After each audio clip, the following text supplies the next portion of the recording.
Eu quero convidar você a abrir a sua Bíblia no livro de Mateus, capítulo 12. Eu quero ler 3 versículos, versículo 43, 44 e 45.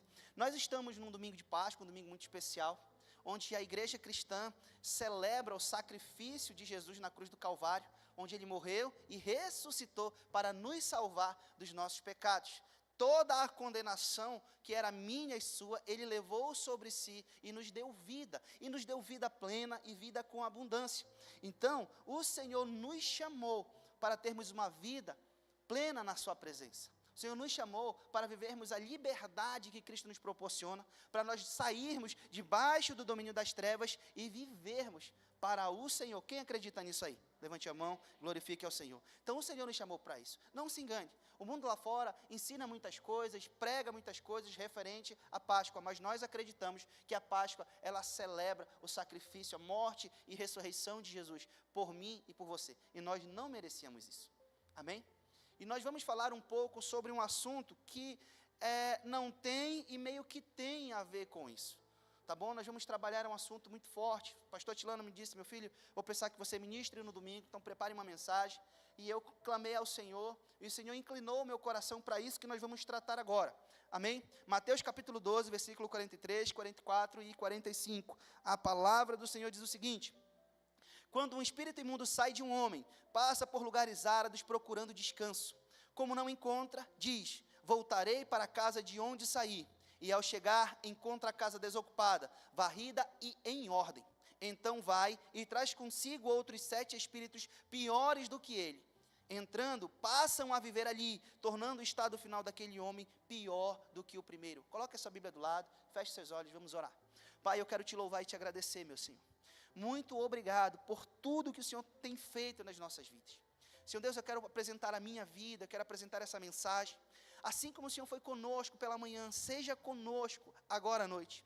Que o Senhor venha falar com a igreja, que o Senhor venha edificar as nossas vidas através da Tua palavra.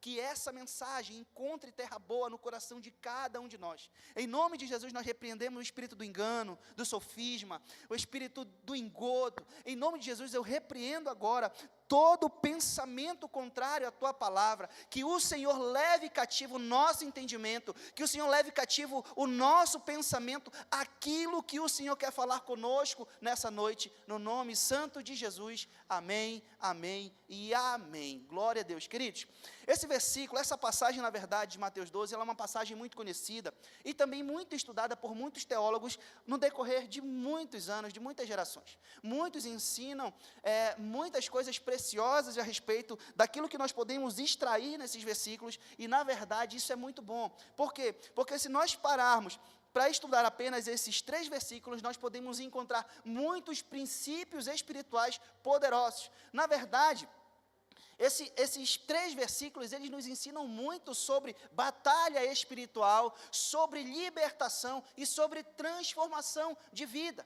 E isso é muito tremendo, queridos. Esses versículos, eles trazem à tona muitas coisas muito preciosas que a gente aprende e aplica na nossa vida para que a gente possa ser edificado, ser curado, transformado e liberto à luz da palavra de Deus. Esses versículos, ele traz verdades a respeito do mundo espiritual, do reino espiritual, como as coisas acontecem para afetar a nossa vida.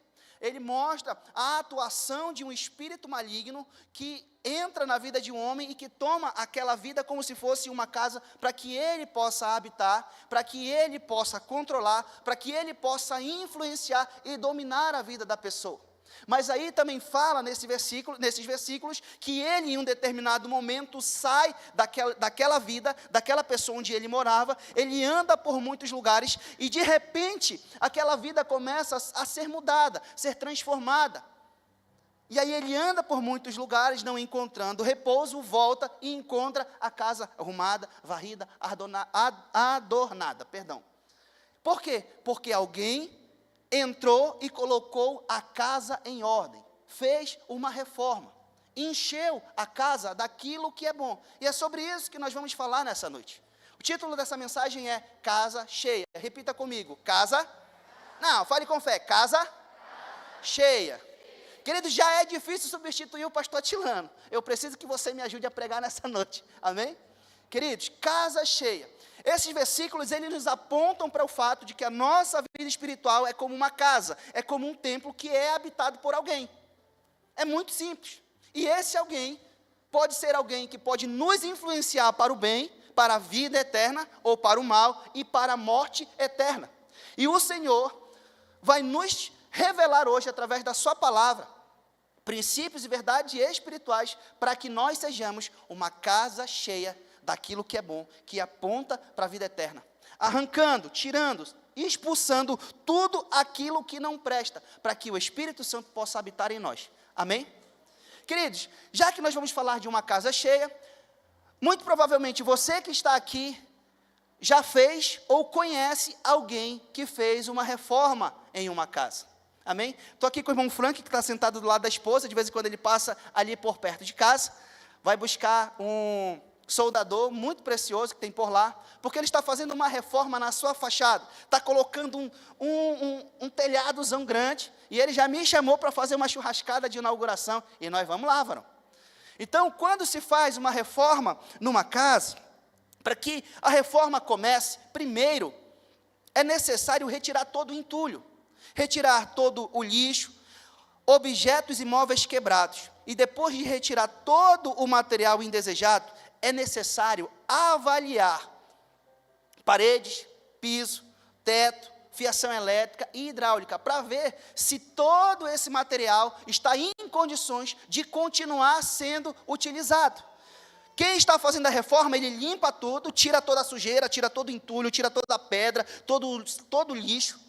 Eu me lembro quando nós compramos a nossa casa no Bela Vista, sem brincadeira nenhuma, queridos, eu comprei 30 sacas de fibra para tirar só o lixo doméstico que estava jogado no quintal. Quando nós fomos fazer uma reforma para a gente mudar, para a nossa primeira casa. Então a gente começou a limpar, organizar tudo, e depois eu comecei a olhar a parte elétrica, a fiação e tudo, para ver se precisava melhorar ou se dava para usar. E quando nós fazemos uma reforma, a gente primeiro limpa, tira tudo que não presta, tira todo o lixo, e depois a gente começa a avaliar as paredes. Vamos ver se as paredes estão rachadas, estão trincadas, se precisa de reboco, se precisa de pintura, se precisa emassar, se precisa levantar a parede, ou se precisa quebrar a parede. Nós vamos olhar a fiação, para ver se a fiação é segura, para que a gente possa usar os nossos eletrodomésticos. A gente vai ver se tem cabo 10, emendado com cabo 2,5, e amarrado com sacola. Ou se está tudo dentro do padrão. Nós vamos ver se a parte hidráulica serve para a gente usar as torneiras de banheiro, pia, de lavatórios, pátio, cozinha, lavanderia e tudo mais. Uma vez avaliadas essas questões, nós vamos, quem está fazendo a reforma, vai julgar se vai ser necessário trocar ou não. Tudo isso. E depois que a restauração está feita, essa parte mais pesada está feita, vem a fase de acabamento, vem a fase de pintura, vem piso novo, teto novo, forro novo, portas, janelas, grades e, por fim, todos os móveis necessários para que aquela casa esteja pronta para ser habitada por alguém. É mais ou menos assim que funciona uma reforma. É mais ou menos desse jeito que a gente trabalha numa reforma de uma casa velha, quebrada ou antiga, para que ela esteja apta para alguém, para que alguém possa habitar nela novamente. E de acordo com o texto lido aqui em Mateus, capítulo 12, Jesus nos compara como uma casa, fazendo a alusão de que eu e você somos morada, somos templo para a habitação de alguém.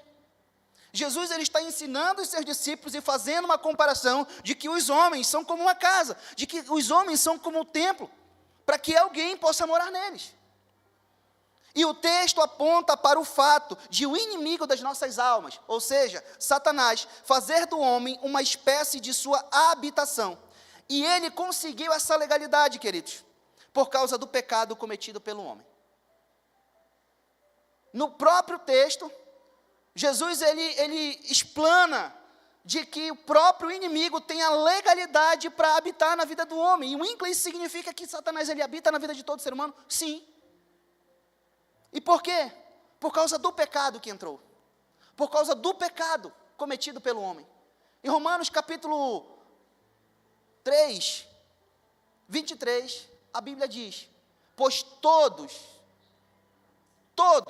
pecaram estão destituídos da glória de Deus.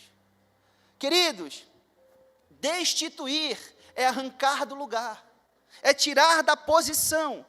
Todo homem pecou e ele foi destituído, ele foi separado, ele foi arrancado do lugar da glória de Deus, por conta do pecado. E a Bíblia não fala, pois alguns homens pecaram, pois só os homens pecaram, ou só as mulheres pecaram, ou só os adultos pecaram. A Bíblia fala, pois todos, e quando diz todos, é todos, todos pecaram. E estão separados, foram arrancados da glória de Deus.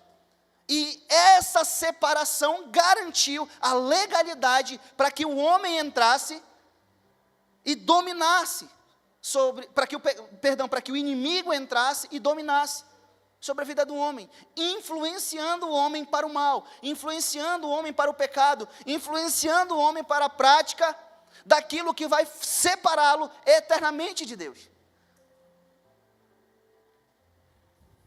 E por causa do pecado, na vida de todos os homens, Satanás tem legalidade na vida de todos os homens. É simples assim. O reino espiritual funciona dessa maneira. Satanás, ele tem legalidade para entrar e influenciar na vida de cada ser humano, homem e mulher, na face da terra. 2 Pedro, capítulo 5, verso 8, a palavra diz, sejam sóbrios e vigiem, o diabo, o inimigo de vocês, anda ao redor, como um leão rugindo, procurando a quem possa devorar. É assim que acontece no reino espiritual. Nós não estamos aí à toa. Satanás, ele não está brincando de ser Satanás. Ele não está brincando de fantasia com o tridente, o rabo com... dizendo, eu sou o diabo. Não é conto de fada, não é brincadeira da carochinha. Ele é o inimigo das nossas almas e ele só sossega quando ele leva o homem para o inferno. E o que a Bíblia aponta? Que no reino espiritual ele está como um leão rugindo, um leão faminto, caçando, procurando a quem possa devorar. Sabe o que eu acho interessante, queridos? No reino animal, o leão, ele é um animal conhecido como rei da selva, correto? Só que o leão, ele é um animal extremamente preguiçoso. Ele passa a maior parte do tempo do seu dia dormindo. Um leão que domina todo ali um grupo.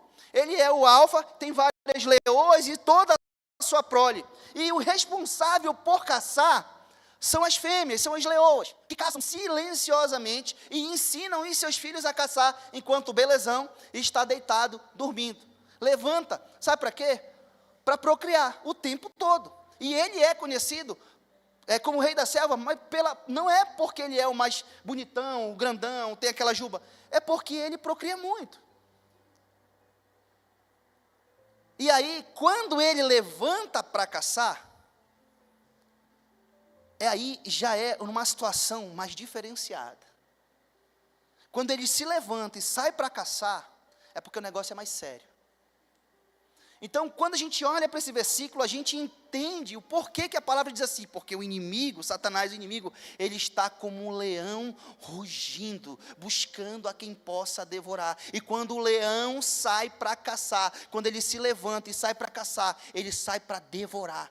E não importa qual é a caça e o tamanho da caça, ele vai para cima.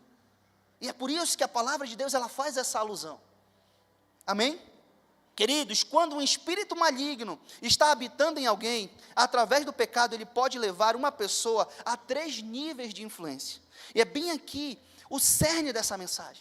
É bem aqui que nós precisamos trabalhar com a igreja, para que todos nós venhamos entender que no reino espiritual, Satanás, ele está trabalhando fortemente para que eu e você venhamos nos afastar, para que eu e você venhamos sair da presença, e para que aqueles que estão vindo para Jesus, não entreguem sua vida ao Senhor, para que aqueles que não conhecem ao Senhor não possam conhecer. E Satanás, ele trabalha no reino espiritual através de 3 níveis de influência, amém? Repita comigo: primeiro, opressão, não, fale com fé, opressão. Segundo, sujeição. E terceiro, possessão. É forte. O inimigo, ele trabalha na vida do ser humano através desses 3 níveis de influência: opressão, sujeição e possessão. E quando se fala de opressão, os demônios oprimem a mente da pessoa, oprimem seus pensamentos, as suas ideias, os seus sentimentos, tiram a paz da pessoa, tiram a alegria e o desejo pelo futuro, e a pessoa entra numa espiral. Aí começa depressão, ansiedade, pânicos, e muitas dessas outras coisas têm origem na opressão na mente, e muita dessa opressão na mente tem origem na atuação de demônios. Entenda uma coisa, quando o inimigo, ele trabalha no nível da opressão, ele trabalha na mente. Ele começa a trabalhar na mente, ele começa a trabalhar dentro, ele começa a influenciar na mente, começa a influenciar o coração da pessoa. Começa a oprimir a mente, começa a oprimir os sentimentos, os pensamentos da pessoa. A pessoa começa a ter sentimentos e pensamentos e impressões de derrota a respeito de si mesma. A pessoa começa a se diminuir, ou então começa a acreditar quando outra pessoa diminui ela. Por quê? Porque está sendo atacada na mente. É por isso que muitas pessoas dizem assim, eu não sou nada, eu não sou ninguém, eu não mereço, eu nunca vou ser nada na vida, eu sou um derrotado, um desgraçado, miserável, pobre, cego, nu. Por quê? Porque Satanás começa a trabalhar na mente, ele começa a implantar na mente da pessoa sentimentos, impressões e certezas de derrotas. Aí a mente fica alimentando aquilo, fortalecendo aquilo e desce para o coração ao ponto de se tornar uma verdade absoluta na vida do ser humano. E bem aí, começa a acontecer muitos casos de um mal do nosso século, que são as doenças psicossomáticas, que são as doenças que têm origem na mente. Depressão, ansiedade, síndrome do pânico, muitas outras síndromes. E aí, a pessoa começa a afundar nessa espiral. E se nós formos pesquisar e olhar para os dados a respeito de todas essas doenças, esses dados apontam que nunca na história humana houve tantos casos de ansiedade e depressão. E isso em todas as idades, na nossa geração. Nós trabalhamos com jovens aqui, e a gente sempre se volta para pesquisar e estudar para que a gente possa cuidar dos jovens. Nunca houve na história da humanidade casos de tantos jovens com tanta depressão, com síndromes, com ansiedade, como na geração de agora. E a gente vai olhar para os adultos, a mesma coisa, muitos adultos, homens e mulheres, pais de famílias, maridos, que estão fazendo parte, estão dentro dessa triste estatística. Por quê? Porque a mente está saturada de tanta coisa, de tanta porcaria, que na grande maioria das vezes é colocada pelo inimigo. Aí a pessoa começa a afundar, e aí começam a entrar nos casos de suicídio. Começam a entrar nos casos de tomar remédio controlado. Começa a entrar nos casos de a pessoa fazer mal contra a sua vida, contra a vida do próximo. Mães, pais que tiram a sua vida e a vida de toda a família, porque não aguentam mais viver com tanta pressão na mente. Essa opressão é um nível de influência maligna, que Satanás tem prendido a vida das pessoas. E não se engane, igreja, muitos desses dados estão na igreja. E nós devemos tratar a coisa como ela tem que ser tratada. É espiritual, nós temos que orar, clamar ao Senhor, nos apropriar da palavra, mas também temos que ir para o médico, temos que tomar remédio se preciso for, temos que fazer tratamento se preciso for, porque nessas horas tudo ajuda.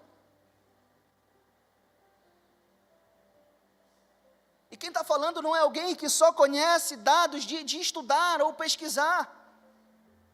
Quem está falando para vocês é alguém que sofreu na pele isso tudo.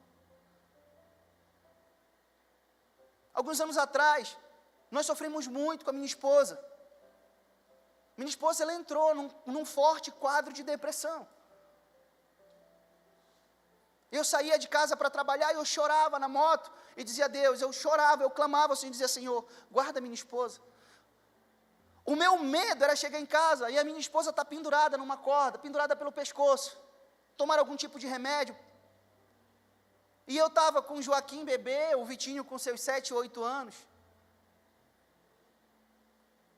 Então nós passamos por isso. Clamamos ao Senhor, buscamos ajuda, fomos no médico.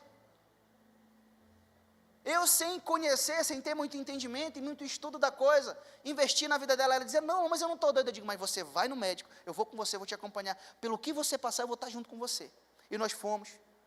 Ela fez todo o tratamento, tomou o remédio. E hoje, ela está sentada ali atrás. Porque Jesus cura, sara, liberta, salva, restaura. Mas a gente precisa entender o processo. O inimigo, ele trabalha, queridos, na vida das pessoas lá fora, e se a gente não vigiar, se a gente não se tratar, se a gente não se cuidar, ele trabalha na vida da igreja. Existem muitos casos de homens e mulheres de Deus que tiraram a própria vida por conta disso. Pastores. E isso é muito triste. E nós devemos nos cuidar para que nós não venhamos entrar debaixo dessa influência chamada opressão. Amém? Então, para entender a opressão, na opressão o inimigo trabalha na mente, mas o ínclito, e como combater a opressão? Queridos, para combater, nós precisamos primeiro nos apropriar daquilo que a palavra de Deus diz ao meu e ao seu respeito. Nós devemos nos apropriar das promessas, dos projetos, dos planos de Deus para a nossa vida. E olha o que a Bíblia fala no livro de Efésios, capítulo 6, verso 16. Além disso, usem o escudo da fé, com o qual vocês poderão apagar todas as setas, os dardos inflamados do maligno. Queridos, no reino espiritual, Satanás ele começa a oprimir, lançando setas, dardos inflamáveis, flechas inflamadas na nossa mente, de pensamentos, de impressões, de certezas que são mentiras dele. Mas aí a Bíblia nos orienta, usem o escudo da fé. E para que o escudo da fé ele serve? Para apagar, para anular toda a seta, todo o dardo do inimigo contra a nossa vida. É o escudo da fé. Como eu uso o escudo da fé, eu me aproprio daquilo que a palavra diz ao meu respeito. A Bíblia diz que eu sou filho de Deus, que você é filha de Deus. Então, se aproprie disso e viva como filho e viva como filha. A palavra de Deus diz que eu e você, nós somos mais do que vencedores. Então, vamos viver, vamos agir, vamos falar, vamos nos comportar como mais que vencedores. A Bíblia fala que no mundo nós vamos ter aflição, fala, vai ter momentos de dificuldade, vai. Mas a Bíblia também diz que o Senhor, Ele já venceu. Ele já venceu o maligno, já venceu o mundo. E se Ele venceu, Ele nos dá a vitória. A palavra de Deus fala que nós somos abençoados, que o Senhor nos chamou para crescer, para multiplicar, para prosperar, para ser feliz, para que a gente viva bem sobre a face da terra. Tem essas e muito mais promessas da palavra de Deus, que eu e você podemos nos apropriar, usar o escudo da fé, para que a gente possa se defender de tudo isso que o inimigo, ele começa a lançar na nossa mente. E o interessante é que mais lá adiante, no livro de 2 Coríntios, capítulo 10, verso 5, a Bíblia diz assim, destruímos argumentos e toda pretensão, ou seja, sofismas, que se levanta contra o conhecimento de Deus, e levamos cativo todo o pensamento para torná-lo obediente a Cristo. Quando o inimigo começa a lançar setas no nosso pensamento, quando começa a gerar em nós pensamentos de derrota, pensamentos de tristeza, pensamentos de mágoa, de rancor, de ódio, a gente olha para a palavra e começa a declarar, não, mas eu vou tornar o meu pensamento obediente a Cristo, eu vou levar o meu pensamento cativo a Cristo. Senhor, eu te amo, Senhor, tu me ama, Senhor, eu sou teu, eu não aceito esse pensamento de morte, eu não aceito esse pensamento de derrota, eu não aceito o inimigo acusando na minha mente que eu sou isso, que eu sou aquilo, sendo que o Senhor me chamou para ser teu. É assim que nós vamos combater a opressão. O segundo nível de influência que Satanás ele trabalha é a sujeição. E a sujeição é quando a pessoa cede ao pecado de forma intensa. O diabo acaba tendo o controle da pessoa e ela não consegue mais dominar as suas vontades. Dê o desejo, a vontade, é tão incontrolável que não tem como a pessoa resistir, porém, ela faz tudo conscientemente. Queridos, na opressão, o inimigo ele trabalha dentro, ele trabalha na mente, ele vai trabalhando na mente, envenenando a mente, envenenando o coração. Já na sujeição, ele trabalha fora, ele rende as vontades, ele rende as atitudes da pessoa ao seu bel prazer. Ele escraviza a pessoa, que a pessoa mesmo consciente, ela cede e se entrega ao inimigo, à prática do pecado, aquilo que é errado e que afasta ela de Deus. Nesse caso, nós podemos observar a vida de algumas pessoas que são escravas da bebida, por exemplo, pessoas que sabem que beber é errado, que sabem que a bebida está lhe prejudicando, que a pessoa está doente, que o fígado está para ir embora, mas ela não consegue deixar de beber. Isso é sujeição. A pessoa que é escrava da droga, ela sabe que a droga, que a cocaína, que o pó, que o óxido, que a pasta, que a maconha faz mal, está viciando, tornando ela dependente, que está prejudicando a saúde física e mental, está prejudicando a saúde, sabe que é errado, sabe que não pode fazer, que não é para fazer, que isso prejudica, mas mesmo assim ela não consegue, vai lá e pratica. Sujeição. É o caso do homem, da mulher, que sabe que prostituir, que adulterar é errado, que tem uma família, que precisa dar conta, que precisa respeitar, que precisa honrar, mas mesmo assim, cede ao desejo, cede à paixão, e vai lá e adultera. Sujeição, a pessoa sabe que é errado, mas o desejo, a vontade é tão incontrolável, que a pessoa, mesmo se esforçando para dizer não, para não fazer, vai lá e faz. Esse nível de influência é externa. O inimigo ele trabalha na atitude da pessoa. E a pessoa fica escrava.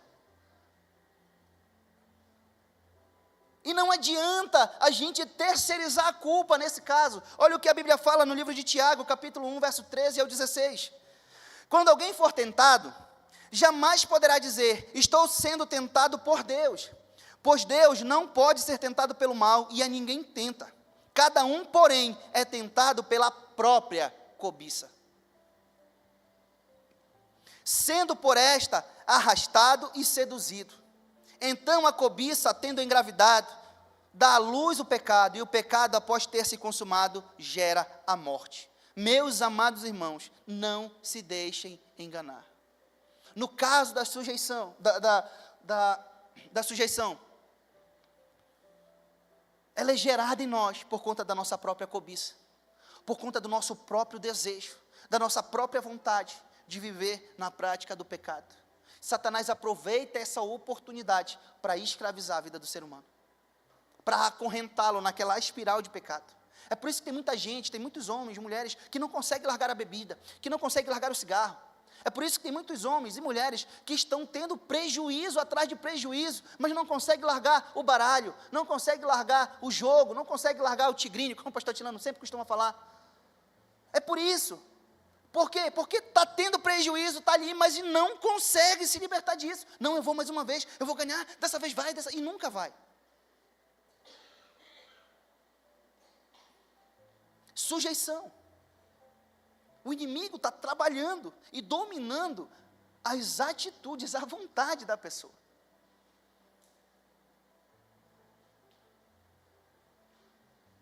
E tudo isso é gerado pela cobiça no ser humano. Amém? Vocês estão comigo? E o terceiro nível é o nível da possessão. Esse, geralmente, é o nível mais tradicional, é o nível em que as pessoas conhecem mais. As pessoas muitas vezes dizem que a pessoa ela só está sendo atormentada por um demônio, pelo inimigo, se a pessoa ficar endemoniada, se rolar todinha, ela fica... Isso me lembra a história de um cara que, eu vou contar essa piada sem graça, espero que vocês riam. De um homem, de um jovem, não era eu, tá bom? Que ele queria muito, sabe, ter autoridade para expulsar demônio e tudo mais, e ele orava, Deus me dá autoridade, eu quero expulsar demônio, que quando eu ver um demoniado eu quero ir lá, eu quero botar a minha mão, eu quero expulsar o demônio e tal, isso, aquilo, outro, e orava e jejuava, até que chegou uma oportunidade. Rapaz, ele estava numa determinada situação e do nada, alguém ficou possesso. e foi para cima do irmãozinho. Aí ele estendeu a mão, todo nervoso, todo se tremendo, e disse assim, sai, em nome de Jesus. Aí o demônio falou assim, eu saio dele, mas vou para ti, então fica, em nome de Jesus. Será que ele estava com medo?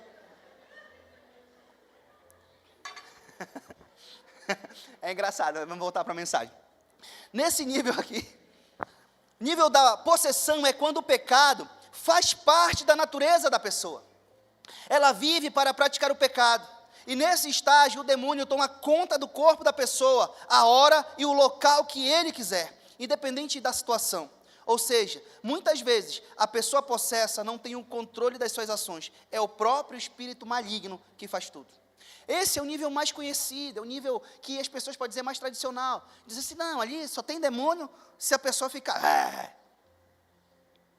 E acontece. Antigamente, a gente entende que antigamente o inimigo ele trabalhava muito dessa forma. Era muito mais comum antigamente ver muitas pessoas possessas do que agora. Porque antes ele aparecia mesmo, a gente ia lá, expulsava, repreendia, o demônio saía, a gente tratava na vida da pessoa. Mas hoje ele tem trabalhado muito mais forte nas duas primeiras áreas, opressão e sujeição, que é mais sutil. As pessoas, se elas não tiverem entendimento, o demônio fica ali, atuando, escravizando e oprimindo e trabalhando na vida da pessoa. E quando vem para a possessão, já é mais aparente, aí a gente vai, trabalha, orienta, ora, repreende, trabalha na vida da pessoa, a pessoa fica liberta, aceita Jesus, participa de uma célula, entra para a igreja e vai tendo a vida transformada. Mas acontece. Hoje acontece com menos frequência, mas acontece muito. Quando a pessoa, ela já está tão escrava, que a qualquer hora e momento, ela fica possessa, em qualquer lugar. E o inimigo envergonha mesmo. Às vezes a pessoa é tão escrava numa determinada situação, que a pessoa está vivendo ali normal, tentando viver normal, e do nada a pessoa fica possessa, porque tem algo, tem uma brecha, tem uma legalidade, o demônio entra, toma o corpo da pessoa, e começa a usar ali. Já teve casos de a gente ver assim, tá comum no meio da rua, andando, e do nada a pessoa fica endemoniada, do nada a pessoa fica endemoniada. Nível de influência chamada possessão.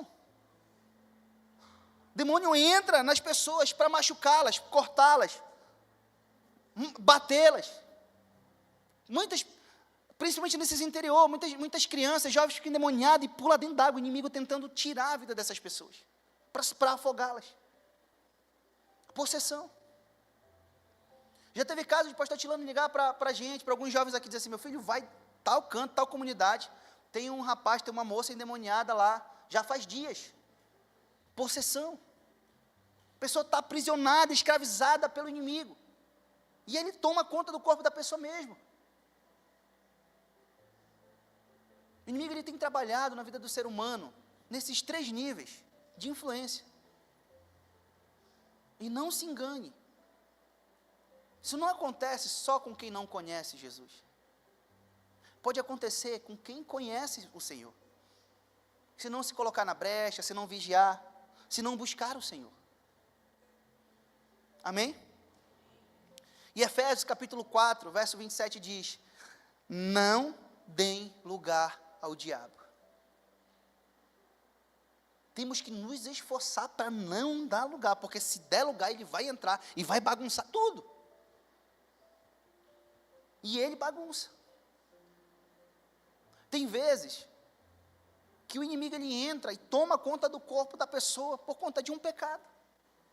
A pessoa está mentindo, está roubando, fazendo algumas coisas que ele pensa que ninguém sabe, mas o Senhor sabe, e o diabo também sabe. Aí abriu a brecha, o inimigo entra. E a Bíblia nos orienta, não deem lugar ao diabo. E quando a gente olha para a Bíblia, nesse quesito aqui, que a Bíblia está falando, que a gente está trabalhando aqui, a questão de possessão, nós temos alguns exemplos. Se puder colocar lá, no livro de Mateus 28 ao 32, eu quero ler. De manhã eu não li, mas agora eu quero ler. Mateus 8, do 28 ao 32. Fala a história do endemoniado gadareno. Dá para colocar? Rapidinho. Mateus 8, do 28 ao 32. Já? Diz assim, ó, quando ele chegou ao outro lado, a região dos Gadarenos, foram ao seu encontro 2 endemoniados que vinham dos sepulcros. Eram tão violentos que ninguém podia passar por aquele caminho. Próximo. Então eles gritaram: o que queres conosco, filho de Deus? Vieste aqui para nos atormentar antes do devido tempo. 30. Longe deles pastava uma grande manada de porcos. Os demônios imploraram a Jesus: se nos expulsares, manda-nos entrar naquela manada de porcos. Ele lhes disse: vão. Então eles saíram e entraram nos porcos, e toda a manada atirou-se precipício abaixo em direção ao lago e morreu na água. Isso aqui conta a história do endemoniado gadareno, que era um homem que há tanto tempo já era oprimido nesse nível de possessão, que a Bíblia fala que as pessoas tentavam amarrá-lo com correntes, e ele simplesmente quebrava essas correntes. Ele vivia só, acho que nem a família conseguia mais dar conta, que a Bíblia diz que ele morava nos sepulcros, no cemitério. Imagina uma pessoa endemoniada, vivendo como um animal irracional, morando em cemitério. Eu só consigo imaginar que ele cavava buraco e comia os corpos. De tão violenta que era o nível de opressão, de influência maligna. Amém? Nós também temos o exemplo da filha da mulher Sirofenícia, em Marcos capítulo 7, versículo 24. 24 ao 30. Rápido, meu filho. Marcos 7, 24 ao 30. Já? Está aqui, ó. Marcos 7, do 24 ao 30. Jesus saiu daquele lugar e foi para a região de Tiro. Entrou em uma casa e não queria que ninguém o soubesse. Contudo, não conseguiu manter em segredo a sua presença.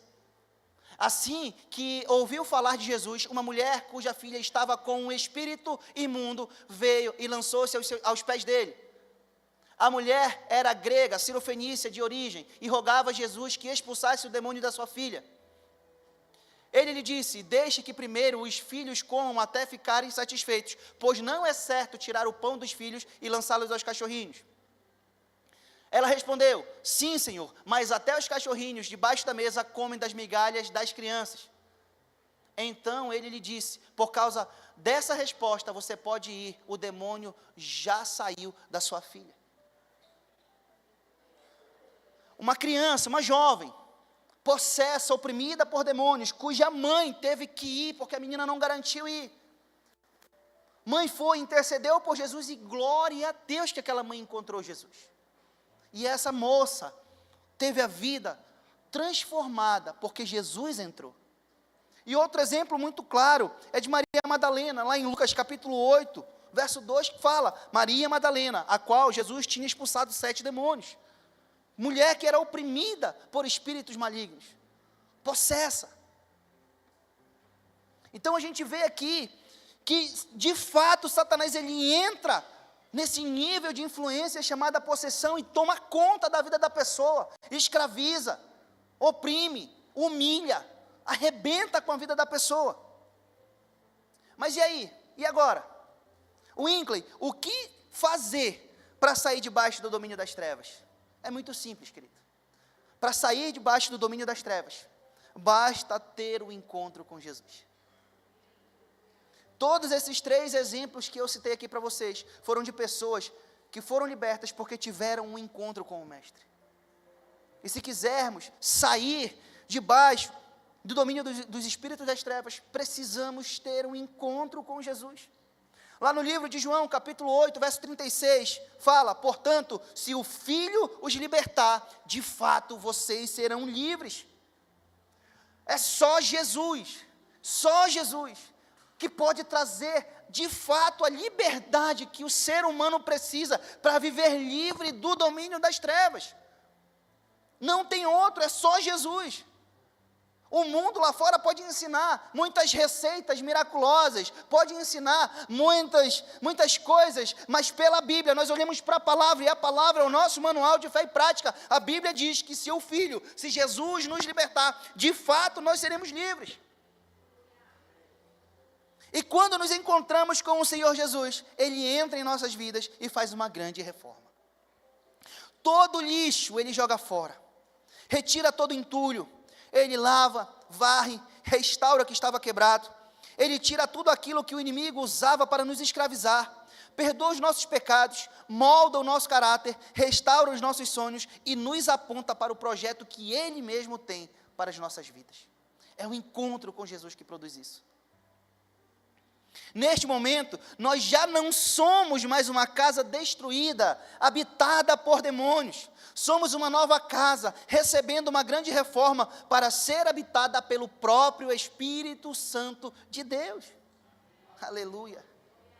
Quando nos encontramos com Jesus, quando nós damos liberdade para Ele entrar e restaurar a nossa vida, Ele arranca tudo aquilo que o inimigo colocou, Ele tira todo entulho, todo lixo, toda porcaria, e Ele começa a limpar, a fazer uma limpeza completa, e Ele começa a trabalhar nos nossos jeitos, nos nossos sentimentos, no nosso pensamento, no nosso caráter. Ele começa a sarar feridas que há muito estavam abertas. Ele começa a tirar todo o ódio, toda a mágoa, toda a dor e começa a colocar perdão.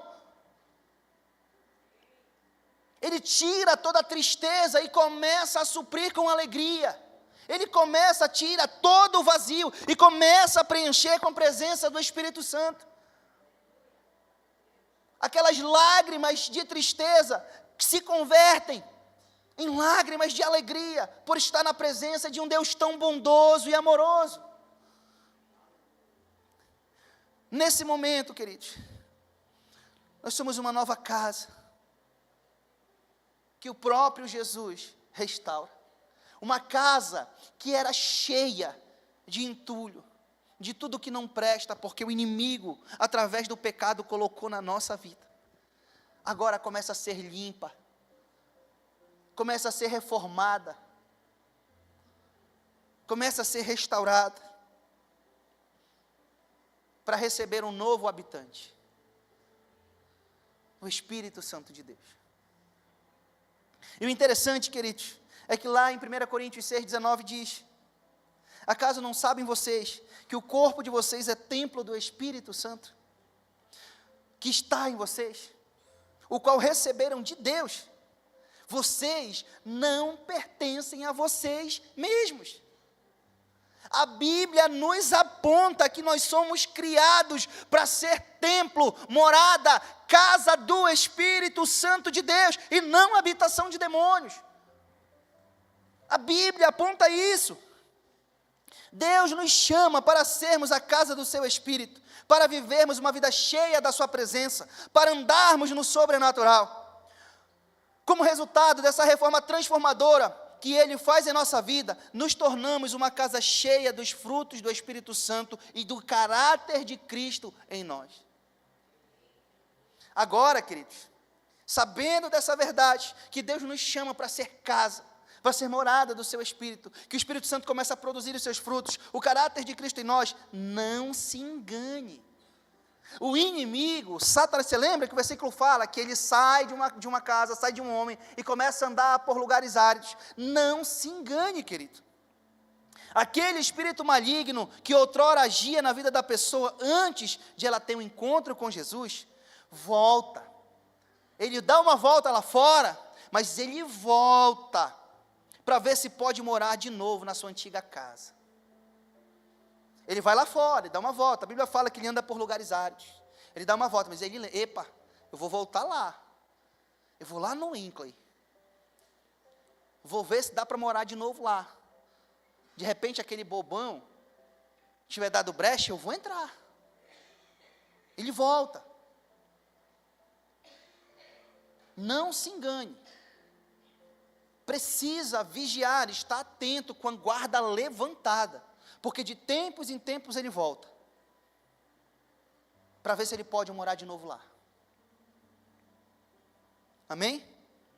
E se ele encontrar a casa vazia, ele entra e faz a festa. Olha, versículos 43 ao 45 de Mateus 12. E ele diz, o demônio: voltarei para a casa de onde saí, e ao chegar encontro a casa desocupada, varrida e em ordem. Ou seja, já houve uma reforma. O Espírito Santo já entrou, já trabalhou, já tirou aquilo que não agradava a ele e já começou a colocar as suas virtudes. Mas por algum motivo, a casa ficou vazia. por algum motivo o Espírito Santo saiu, por algum motivo a pessoa deu brecha. Aí o demônio volta e encontra a casa em ordem, mas vazia. Aí ele vai e traz consigo outros 7 piores do que ele. E entrando, passam a viver ali. E o estado do homem, daquele homem, fica pior do que o primeiro. Já não era bacana só com um, agora fica um verdadeiro caos, porque é 1 e mais 7, e 7 piores. Aí eu vou simplificar para você. O espírito maligno, quando sai de alguém, fica vagando por aí. Não encontrando uma nova casa, ele volta para ver se a sua antiga casa está disponível para ele morar novamente. É por isso que, geralmente, quando alguém que entrega a vida para o Senhor Jesus, mas por algum motivo acaba se afastando dos caminhos do Senhor, aquela pessoa volta a viver debaixo da influência do diabo e a sofrer tudo o que sofria antes e até pior. Por quê? Porque Jesus entrou, fez a limpeza, restaurou, transformou, fez uma reforma, encheu a casa da sua presença, mas por algum motivo a pessoa vacilou, se afastou, pecou, desviou e não quis mais servir ao Senhor. A casa está arrumada, está organizada, está limpa, mas está vazia. Aí o inimigo vai lá, opa, está arrumada, está organizada, está top, dá, mas tem espaço não só para mim, mas tem espaço para mais um parceiro, vou chamar.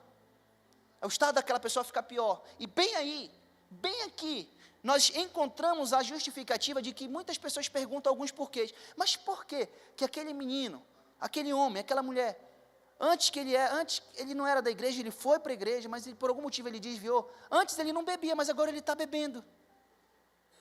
Ou antes ele bebia pouco, agora ele está todo dia, está afogado na bebida. Antes ele não era agressivo, mas agora ele é. Antes ele não era violento, ele não era mau, mas agora ele é. Sabe por quê? Porque agora não é mais só um, agora são 8. E isso tudo não é uma comparação, queridos, não é uma analogia. Isso tudo é real, é o que acontece no mundo espiritual, na minha e na sua vida, se nós não vigiarmos.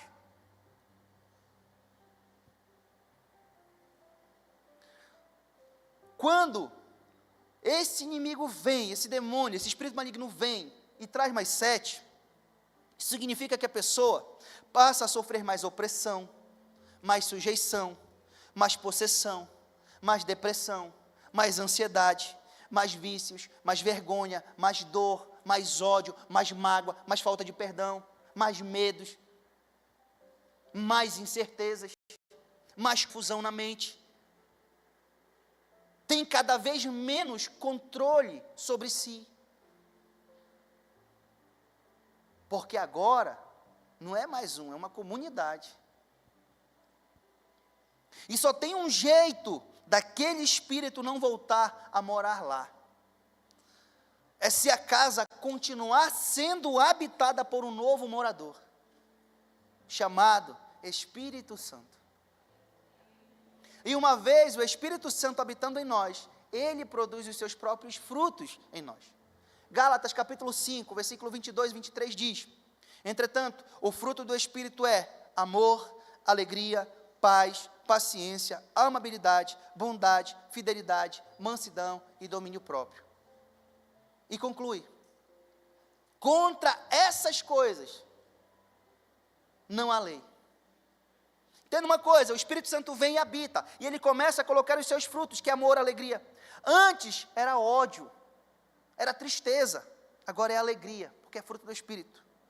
Antes era perturbação, agora tem paz. Antes era briga, era intriga, era confusão, agora tem paciência, tem amabilidade, tem bondade.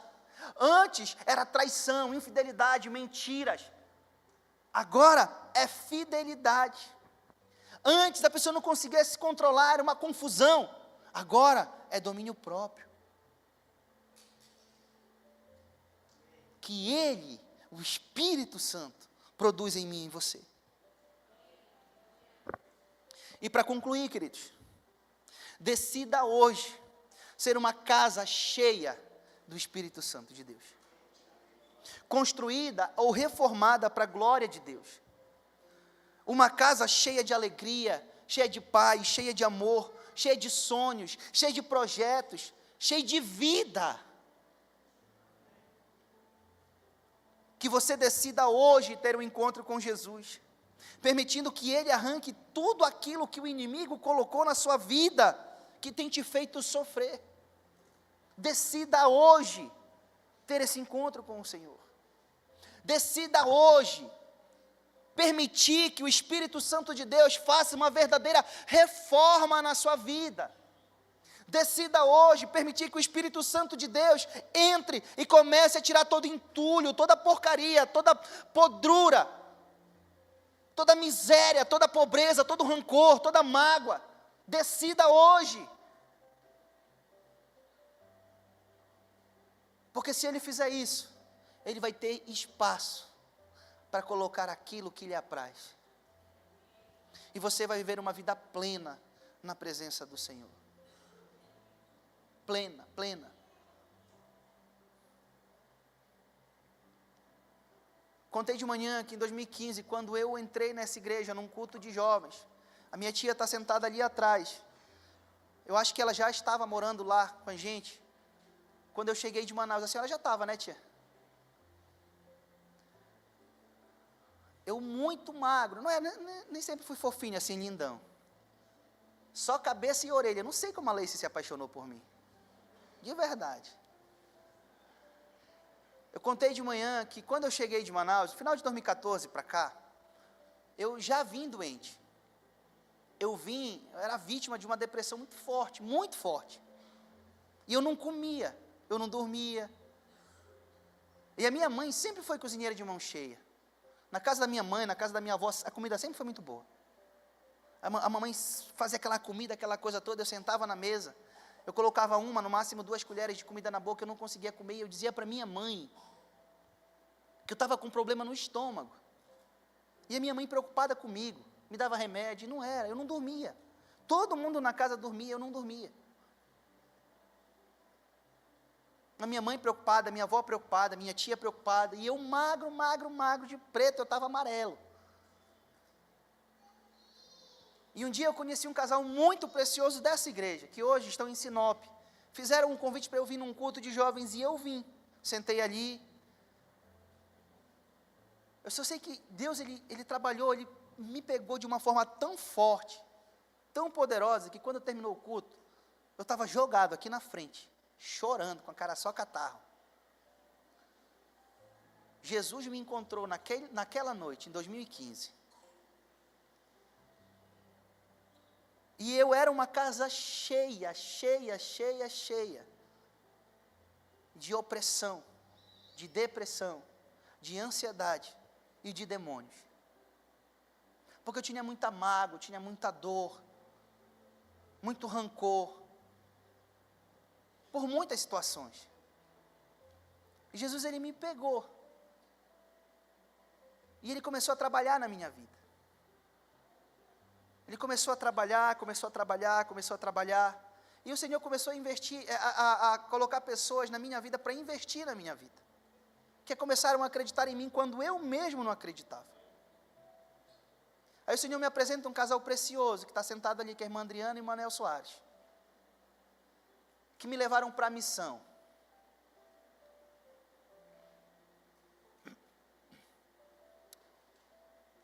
E o Senhor começou a me ensinar sobre perdão, sobre domínio próprio, sobre amor. O Senhor começou a curar a depressão, começou a curar a ansiedade, eu voltei a comer. Eu comi bem, que eu estou... Mas é assim que o Senhor faz.